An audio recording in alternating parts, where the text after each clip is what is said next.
ইমাম জাহাবি রহিমাহুল্লাহ তার প্রসিদ্ধ গ্রন্থ আল কাবাইরে একটি ঘটনা বর্ণনা করেছেন। একজন লোক বর্ণনা করেন, একবার আমি দেখলাম শহরের অলিতে গলিতে একজন মানুষ ঘোরাফেরা করছিল, যার পুরো হাত কেটে ফেলা হয়েছিল। সে শহরের অলিতে গলিতে ঘুরে ঘুরে চিৎকার করে বলছিল, হে দুনিয়ার লোক সকল, তোমরা যারা আমার এই ভয়াবহ পরিণতি দেখছো, তোমরা কখনোই কেউ কারো উপর জুলুম করো না। হে দুনিয়ার লোক সকল, তোমরা যারা আমার এই ভয়াবহ পরিণতি দেখছো, তোমরা কখনোই কেউ কারো উপর জুলুম করো না। বর্ণনাকারী বলেন, আমি তার অবস্থা দেখে তার দিকে দৌড়ে ছুটে গেলাম। আমি তাকে জিজ্ঞাসা করলাম, তোমার এই অবস্থার কারণ কি এবং কেনই বা তুমি অলিতে গলিতে ঘুরে ঘুরে একই কথা বারবার বলছো? তখন সে বলতে শুরু করলো যে এক সময় আমি শহরের শীর্ষ পর্যায়ের সন্ত্রাসী ছিলাম। আমি মানুষের উপর প্রচুর পরিমাণে জুলুম অত্যাচার করতাম। সবাই আমার ভয়ে ভীত সন্ত্রস্ত হয়ে থাকতো, কেউ আমাকে কিছু বলার সাহস পেত না। একদিন আমি আমার দলবল নিয়ে নদীর তীর দিয়ে হেঁটে যাচ্ছিলাম।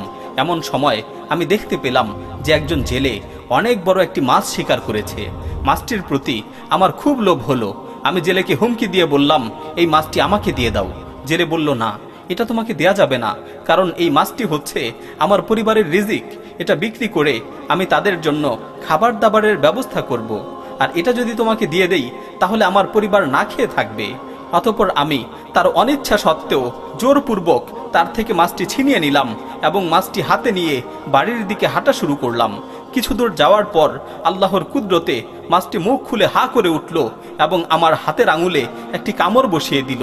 কামড় দেওয়ার সাথে সাথেই আমার পুরো হাত বিষাক্ত হয়ে গেল এবং প্রচণ্ড ব্যথা শুরু হলো। ব্যথাটা এতই মারাত্মক ছিল যা ভাষায় ব্যক্ত করা সম্ভব না। এই ব্যথা আস্তে আস্তে বাড়তে লাগলো। অতঃপর আমি দ্রুত ডাক্তারের কাছে গেলাম। ডাক্তার আমার অবস্থা দেখে বলল, এটা খুবই মারাত্মক বিষয়, তুমি বিষক্রিয়ায় আক্রান্ত হয়েছো।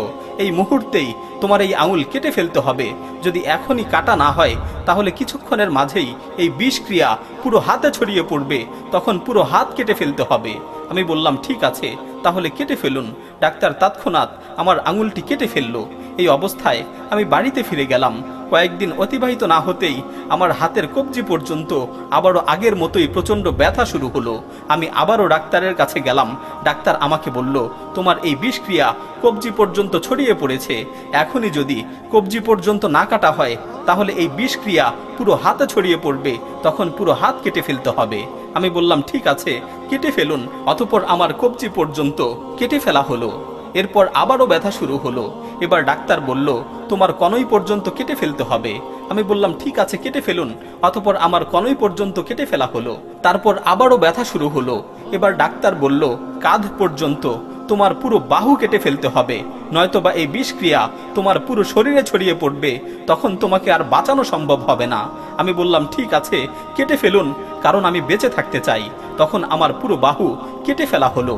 আমার এই করুণ পরিস্থিতি দেখে একজন আল্লাহভীরু ডাক্তার আমাকে জিজ্ঞাসা করলো যে দিনের পর দিন একের পর এক তোমার অঙ্গ পতঙ্গ কেটে ফেলা হচ্ছে, এভাবে চলতে থাকলে আস্তে আস্তে তোমার পুরো দেহ কাটা হবে, অতঃপর তুমি মারা যাবে। তুমি আমাকে বলো তো, তোমার এই বিষক্রিয়ার সূচনাটা কিভাবে হয়েছিল? অতঃপর আমি তাকে সেই মাছের পুরো ঘটনাটি খুলে বললাম।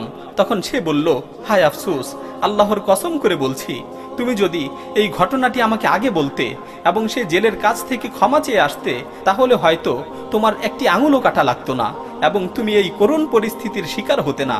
যাও, তুমি খুব দ্রুত যাও, ওই জেলের কাছে যে ক্ষমা চেয়ে আসো। আমি সর্বত্রই সেই জেলেকে খোঁজ করতে লাগলাম। বেশ খোঁজাখুঁজির পর তার সাক্ষাৎ পেলাম। আমি ক্রন্দন করতে করতে তার পায়ের সামনে লুটিয়ে পড়লাম এবং আমি বললাম, হে আমার সর্দার, আমি তোমার সাথে অন্যায় করেছি, আমি তোমার প্রতি জুলুম করেছি, অবিচার করেছি। আল্লাহর দোহাই দিয়ে বলছি, তুমি আমাকে ক্ষমা করে দাও। আমি তোমার কাছে হাত জোর করে ক্ষমা চাচ্ছি, তুমি আমাকে ক্ষমা করে দাও। তখন সে বলল, আমি তো তোমাকে চিনতে পারছি না, তুমি কে? আমি বললাম, মনে আছে বেশ কিছুদিন আগে আমি তোমার থেকে জোরপূর্বক একটি মাছ ছিনিয়ে নিয়েছিলাম? একথা বলার পর সে আমাকে চিনতে পারলো এবং আমার এই করুণ অবস্থা দেখে সে চোখের পানি ছেড়ে দিল এবং সে বলল, হে ভাই, আমি তোমাকে আল্লাহর জন্য ক্ষমা করে দিলাম। হে ভাই, আমি তোমাকে আল্লাহর জন্য ক্ষমা করে দিলাম। আজকের পর থেকে তোমার প্রতি আমার কোনো ক্ষোভ নেই। আজকের পর থেকে তোমার প্রতি আমার কোনো ক্ষোভ নেই। অতঃপর আমি তাকে বললাম, হে ভাই, আল্লাহর কসম দিয়ে আমি তোমাকে একটি বিষয় জিজ্ঞেস করতে চাই। আমি যেদিন জোরপূর্বক তোমার থেকে মাছটি ছিনিয়ে নিয়েছিলাম, সেদিন তুমি আমার বিরুদ্ধে কি বদদুয়া করেছিলে।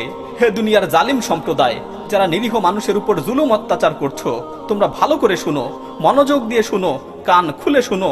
আমি তাকে জিজ্ঞাসা করলাম, সেদিন তুমি আমার ব্যাপারে কি বদদুয়া করেছিলে?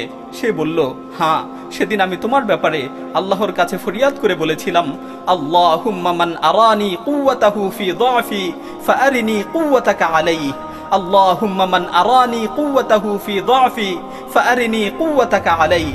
হে আল্লাহ, যে আমাকে দুর্বল পেয়ে আমাকে তার শক্তির ভয় দেখিয়েছে, হে আল্লাহ, যে আমাকে দুর্বল পেয়ে আমাকে তার শক্তির ভয় দেখিয়েছে, তুমি তার উপর তোমার শক্তি দেখিয়ে দাও, তুমি তার উপর তোমার ক্ষমতা দেখিয়ে দাও, তুমি তার উপর তোমার শক্তি দেখিয়ে দাও, তুমি তার উপর তোমার ক্ষমতা দেখিয়ে দাও।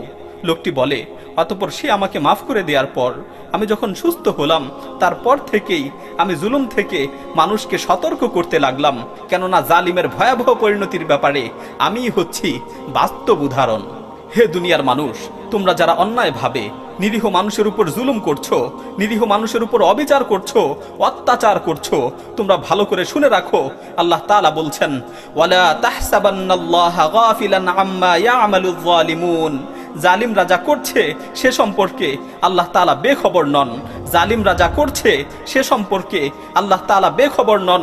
হাদিসে বর্ণিত হয়েছে, রাসূল সাল্লাল্লাহু আলাইহি ওয়াসাল্লাম বলেছেন, ইত্তাকি দাওয়াতাল মাজলুম ফাইন্নাহু লাইসা বাইনাহা ওয়া বাইনাল্লাহি হিজাব। মাজলুমের বদদুয়াকে ভয় করো, মাজলুমের প্রার্থনাকে ভয় করো, কেননা মাজলুমের প্রার্থনা ও আল্লাহ তাআলার মাঝে কোনো ধরনের প্রতিবন্ধকতা নেই, কেননা মাজলুমের বদদুয়া ও আল্লাহ তাআলার মাঝে কোনো ধরনের প্রতিবন্ধকতা নেই।